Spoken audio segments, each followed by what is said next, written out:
Hello, guys. So, I wanted to go do a little bit of a bigger theory video on different things you can do with Nekroz, specifically when it comes to playing supportive engines for Nekroz. So, I am going to make this video to cover as many as I can think of. There are, of course, more, but I've thought of the most useful ones, quote unquote. Some of them are a bit more on the meme side of things, but all of these I've seen doing their job at least, and at best, like bringing major success to the deck. So first of all, of course, we're going to go over the Nekroz Core because it is very important to know how many cards you're already playing in your Nekroz deck before you add any supportive engines. So something also changed to the Nekroz Core, at least is how I am playing it. Uh, since Aitbar got released, and I'll be doing another video on him, he has proven useful, and therefore has earned himself a spot in the core of the deck. But most of it is similar, like 3 Brionac, 1 Trishula, 2 Klaus, 3 Unicorn, 1 Shuret, 1 Cycle, 3 Kaleidoscope. This is something I am personally testing. You can still go and play your 2 Kaleidoscope. And speaking about it, you don't even need to play Roto.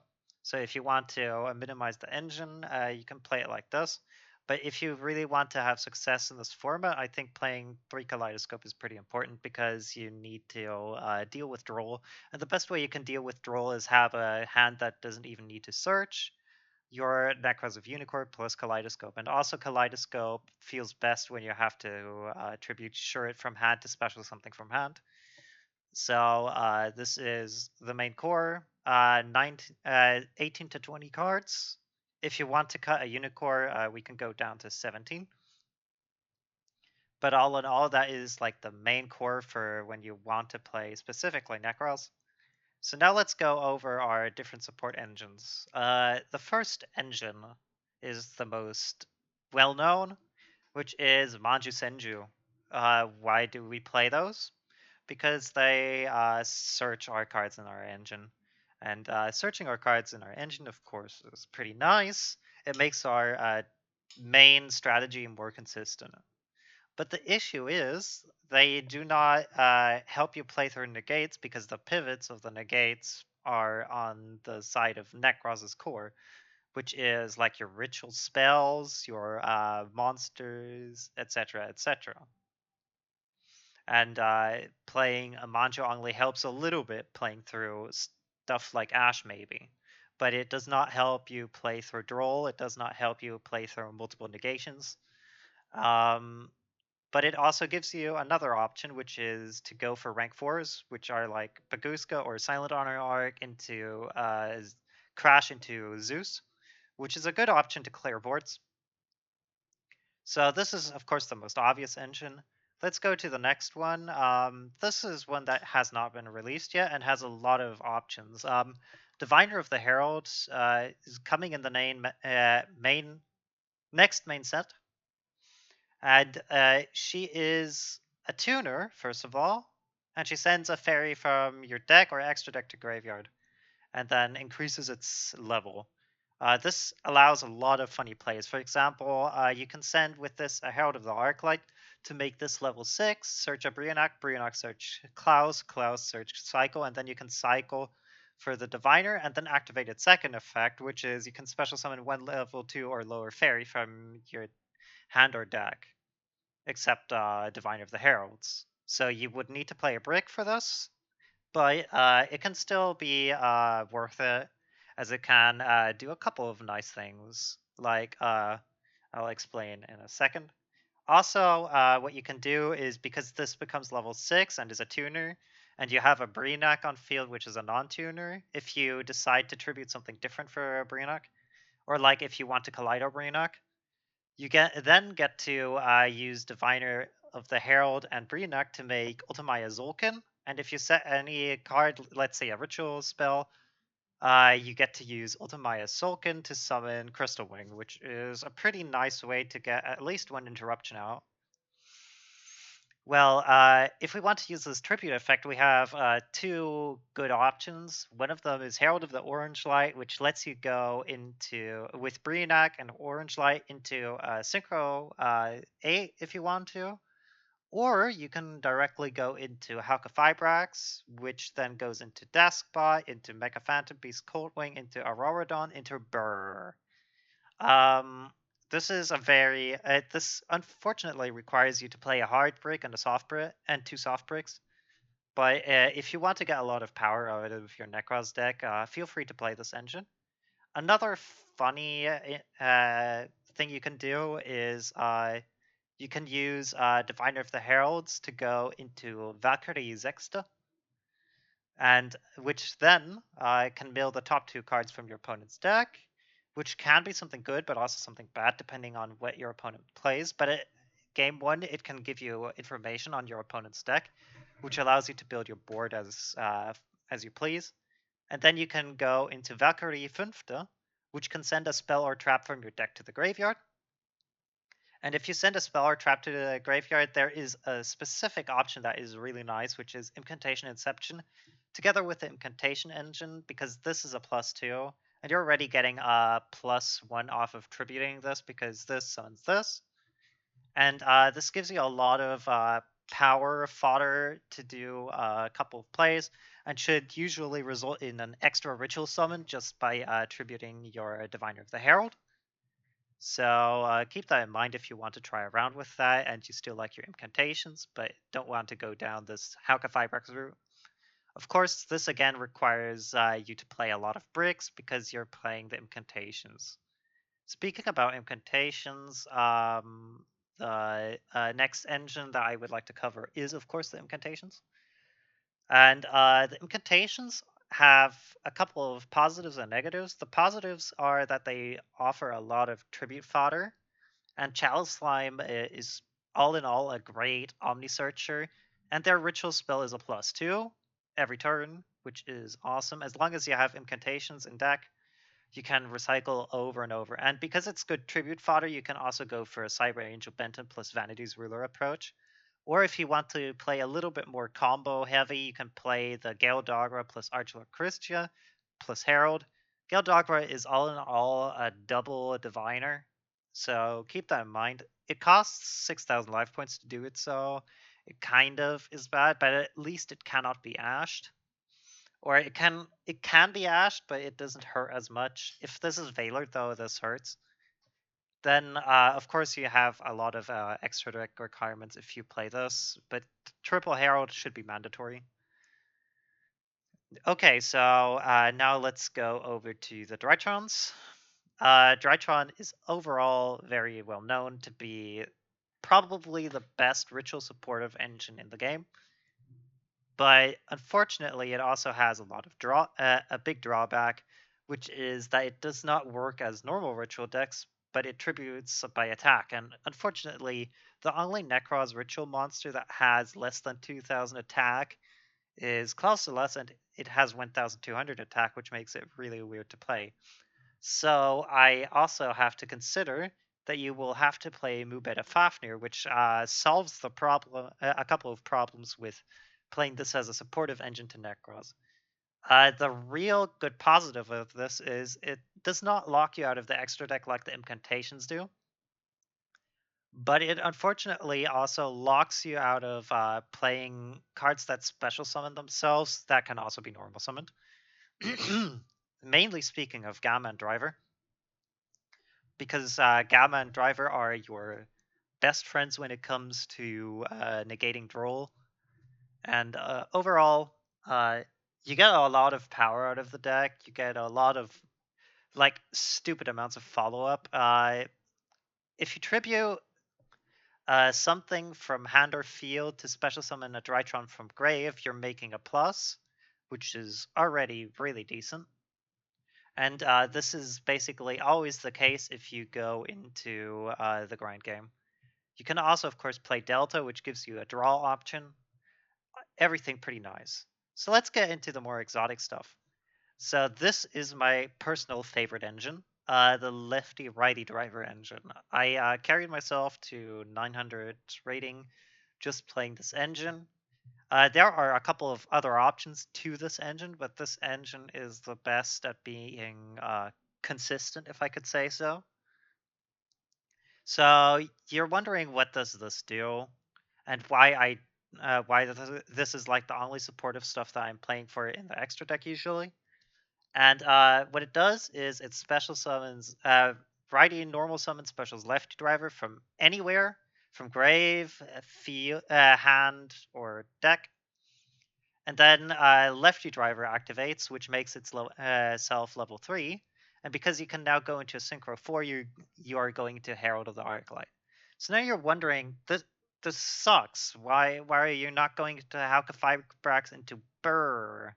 Well, first of all, that of course is an option, but it requires you to play 2 more bricks. But if you do not want to go for this Herald does way more than you think.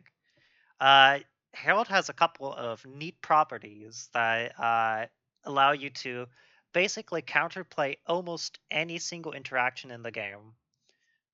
So I'll now do a little bit of an excursus on this. Herald of the Arclight has this floodgate effect where any monster sent from the hand or main deck to the graveyard is banished instead. And some cards have as cost to be sent to the graveyard. And since they would be banished instead, you cannot pay this cost and therefore cannot activate this. So if you're wondering where I'm going to is that there are a couple of hand traps, namely the, I don't know, most devastating hand trap in the format for Nekroz, Droll and Lockbird, which has as cost, you can send this card from the hand to the graveyard. For the rest of this turn, cards cannot be added to either player's from either player's main deck to the hand. And if you normal summon righty driver, special lefty, go into Herald of the Arclight, your opponent is not even allowed to activate Droll. You don't even need to waste your negate. And then also there are other cards. This also has a really stupid interaction with Nekroz of Unicorn.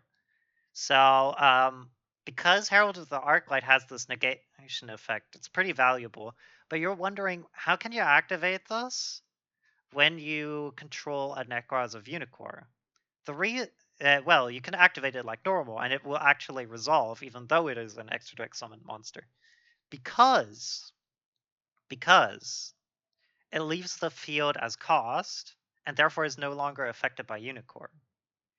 And now you're wondering, okay, cool, you got this card. You got this nice Unicorn plus Herald of the Arclight. Oh, what if I just Dark Ruler and no more you? Yeah, you can Dark Ruler this board. But if you control a Nekroz of Unicorn and a Herald of the Arclight, and your opponent Dark Rulers your board, only Nekroz of Unicorn will be negated, because Herald of the Arclight will already on field be negated by Unicorn, and you cannot negate a negated monster.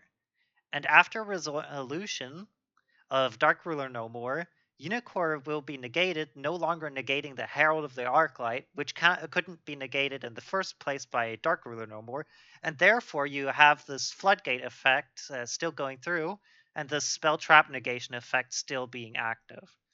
A lot of people will be caught off guard by this interaction, and this allows you to, in the engine, play through your biggest fears as a Nekroz player.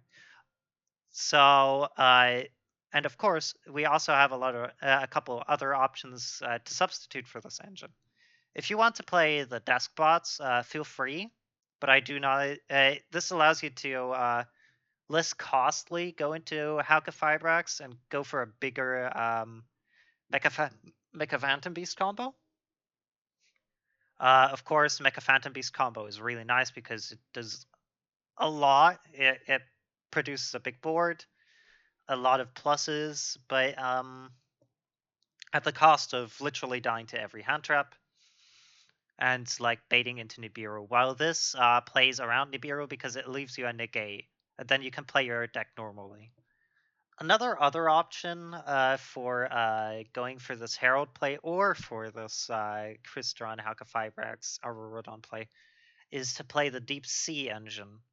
And the Deep Sea engine has a couple of neat toys. First of all, Deep Sea Diva is pretty searchable due to Deep Sea Aria, and because we're playing Nekroz, we can discard our Nekroz monsters to then use them as the cost for Deep Sea Aria to search ourselves Deep Sea Diva. And then also, Deep Sea Diva has the option to, first of all, summon itself for a Halka-Fibrax combo, but it also can summon stuff like Deep Sea Sentry, which will be your level 2 target, to summon your Herald of the Arclight. But it also has another effect, which is if this card is special summoned, you can send the top 2 cards from your deck to the graveyard, then target a level 4 or lower water monster in your graveyard, except Deep Sea Sentry, added to your hand.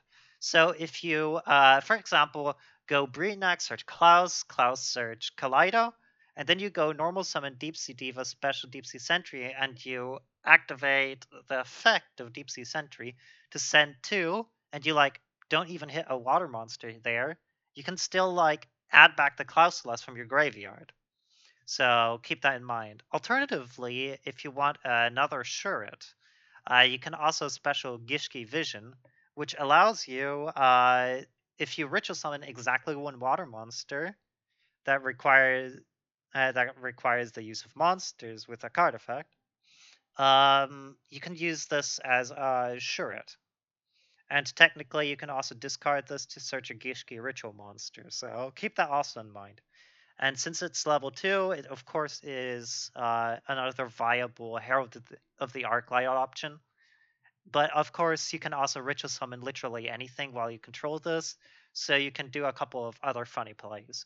If you want to play this, this is probably the most consistent way to get this Herald out, but unfortunately, if you play this Deep Sea Aria stuff, you are still playing into Drool and Lockbird, but at least you can get this Herald of the Arclight out, which then plays around Dark Ruler. Okay, so to the next engine. This one is a really new one that I've been thinking about. The Timelord Engine. So, now you're wondering, why the heck are you playing Time Lords and Nekroz? There is a nice effect that Zaphion has, and only Zaphion of the Time Lords. And Zaphion has, first of all, this effect where, of course, cannot be destroyed by battle or card effects. You take no battle damage at the end of battle phase. If this card battled, shuffle all spells and traps your opponent controls into the deck. So this plays around Torrential Tribute. It plays around Conquistador, and it outs the entire Eldritch board on its own if he does not have specifically Judgment or Strike. And it also has another effect that literally only Zaphion has. And this is, if this card is sent from the field to the graveyard, you can draw one card. And did you notice something? You can normal summon this. And it also only has 0 attack. Guess what we can link into? We can link it into Almirage and get ourselves a draw in case that Zaphion is not needed. For example, if we go first, we can normal summon Zaphion, link into Almirage, and then get ourselves a draw, which then allows us to dig for our Dogmatika engine. And then we can also even special summon an Ecclesia because we already control a Link 1 monster that is summoned from the extra deck. If you want to play even more searchable for this, you can play 6 Zaphions if you want to by playing Time Maiden. Because if you control no monsters, you can special summon this card from your hand. This tribute effect is not needed, but you can tribute this card, add 1 Time Lord monster with 0 attack from your deck to your hand, and because it tributes itself, you then still have no monster on field. So then you can normal summon Zaphion, and then without tributing, and then go for the draw anyways. So you're still getting that draw, and you have 6 ways to get that draw, and you have main deck back row removal in form of a monster that is pretty hard to interrupt and requires specifically Solemn Strike or Impermanence, which nobody plays. or in case of or Ice Dragon's Prison if you go for the Time Maiden. So keep in mind that these are options. Also, Time Maiden also has, of course, this follow-up option where you can special summon a Time Lord from your deck, but it will lock you out of your special summons this turn, which of course sucks. Alternatively, also Time Maiden can search Metaion to out a big monster-heavy board after you play through the negates, because it's also a zero attack monster, and of course it can burn for damage, which is a pretty neat option. And Zafion also, if you leave it on field, it will basically say that you're unkillable for that turn unless he Unicores it, which is pretty good, which plays into one of the win conditions of Nekroz. This is overall an idea that is test worthy and really funny to test around with. I have been testing it a little bit on Dueling Book, and I found it a blast to wreck all of the Monkey Eldritch players that were playing their stupid floodgates and stuff, and then just like outing their entire card advantage by just attacking, and their torrential tributes being absolutely useless. So, next engine, Dragon Maid engine. Why would you want to play a Dragon Maid engine? Similar reason to to why you would want to play this driver engine, but it also has a couple of different aspects to it. So the Dragon Maids are really sticky, good grind game cards. Also have a good amount of normal summons, one of which does not play into Droll. And they get you into Hieratic Seal, which is a really good interruption because it's a non-targeting bounce that tributes itself, so it can work through Unicore.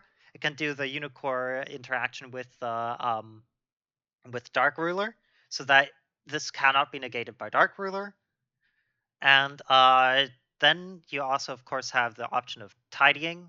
So if you do not want to play into Nibiru, you can normal summon Chamber, search tidying, and also tidying has this graveyard effect that allows you to special summon your Dragon Maids from graveyard, which allows you to grind and with help of Unicore, Kaleido, go into Silent Honor Arc into Zeus, which allows you a good board wipe play to gain a lot of card advantage. Overall, this engine is really sticky, but unfortunately it's really expensive. Let's hope that Dragonlink gets hit and we can finally pay a reasonable sum for our Chamber Dragon Maids. Okay, next engine. Ancient Warrior Engine. Ancient Warrior Engine does basically the same thing, but you do not play the tidyings, and it has big monsters. Big monsters are good in Nekroz because they help you out other big monsters, which are usually a struggle for the Nekroz. Good that we have Eidbar because Eidbar helps with that too. But overall, this engine also has a little bit of flexibility because it plays tanky. So you can go for if you need to go into a pinch, you can even go for a small splash Zodiac, which then allows you to go for a big board wipe with Zeus, which of course is a nice way to deal with a board. And together with Nekroz, this is a really good option to completely take out an opponent's board plus follow up. And also, this engine follows up itself. And one of the positives of Ancient Warriors Oath Double Dragon Lords, which by the way, is also basically seals, is you can use its a quick effect on your turn too. And if this card is link summoned, you can add another Ancient Warriors, so this engine resets itself. If you want to play multiple Ancient Warriors Oath, you can also go for it. The negative of this engine is you are required to play Zug Kong. Otherwise, you cannot link into double Dragon Lords. And if you draw Zug Kong, Zuya Kong, you basically bricked, which of course sucks. But alternatively, you can go for the Lu Feng, which gives you an interruption. And because Nekroz does not put a lot of quick effect interruptions, on board Lu Feng is a pretty good option for that. So yeah, keep that in mind. Next engine. This is a more fun one. And the next couple engines are going to be more fun focused. Infernoid. Why would you want to play Infernoid in Nekroz? Apart from this being a brick fest, first of all, Decatron is a pretty okay normal summon because it allows you to interrupt your opponent's graveyard. Because you can send stuff like Harmadic and Antra, but also you could go for the big negations. Unfortunately, this will be pretty easily outed unless you play Nekroz of Valkyrus, but at least it allows you to play this negation. You can, but the actual real cool part about this is playing Void Imagination, which allows you to special summon Infernoid Tierra and use this effect. Each player sends 3 cards from their extra deck to the graveyard. And because we're Nekroz, we definitely love these effects, so we send some Heralds of the Arclight to get ourselves a lot of ritual summons, a lot of power. We can even send triple Intis if we got enough ritual summons in hand, and then completely ruin an entire board state. We also, of course, have a couple other options like Skull Knight if we want to, like if your opponent plays the Cyber Dragon Nova to play around Maximus, you can then use the Skull Knight to out the Mechaba that is being summoned off it. So yeah, this is a pretty funny engine. Unfortunately, it's really bricky, and Void Vanishment is a little bit of a neg, but yeah. And also, unfortunately, this will restrict you out of Nekroz cards if you use this. But you can still use Void Imagination, so keep that in mind. If you want to try around with this funny little engine, maybe consider cutting those vanishments. But overall, this is a funny option if you want to play it. Next engine, Shadal's. So, what makes Shadal's interesting in Nekroz? El Shadal Apkalon is a level 6, and Brionak is a level 6. And Kaleido sends El Shadal Apkalon, which then allows you to trigger these Shadal effects or search for Shadal Fusion, which is a big blowout play, which you can then use to, if you want to, send Eldritch cards, send Drytron cards, and then gain a lot of pluses. Overall, a really good going second card. And if you want to expand on this engine, you could go also for the window play. And also, shout out to the Rajat Karibo. He used, in this case, Hedgehog and Falco to to search himself a tuner, with which he could then go for Hauka Fibrax plays, which then would lead into Aurorodon and fun stuff. Another note is that Shadal cards, they trigger if discarded by Incantation Chalice Slime, or tributed by a ritual effect, because ritual spells tribute for effect rather than cost.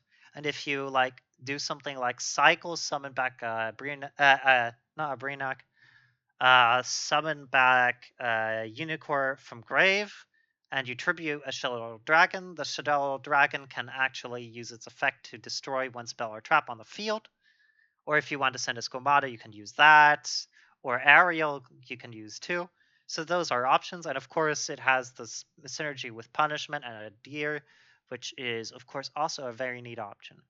Then for our last option that I'm going to present, I will shout out Tristan from the Nekroz Discord. This is the most memeable option because it's technically not even good, but if this goes off, you win the game. This engine is, of course, supported by the incantations, as you see, so it has a very high engine requirement, basically allowing you to just play 4 extra cards that support this engine, and also it has high extra deck requirements.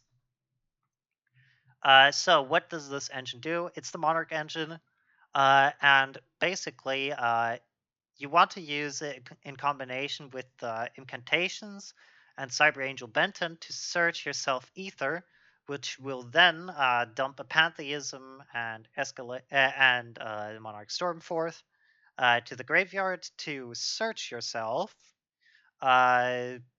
your Escalation of the Monarchs, and summon yourself Zaborg, the Mega Monarch, which then gets bounced to your hand in the end phase. And then in the end phase, you will flip Escalation of the Monarchs on your opponent's turn. And then during their main phase or battle phase, tribute your Ether to normal summon your Zaborg, the Mega Monarch. And because you tributed a light monster, you can actually send. You can decide which cards you send off of your opponent's stuff, and off of your opponent's extra deck. So you loop 8 out of their extra deck, and you get to send 8 from your extra deck, basically going +8 on your opponent's turn, which is, of course, absolutely hilarious when this goes off. But then again, this asks to break. So yeah, if you want to play this engine, caution. But if you want to have fun, go ham with this. This is so funny. But I don't think you will top a tournament with it unless you are in favor of RNGesus, which I unfortunately never am.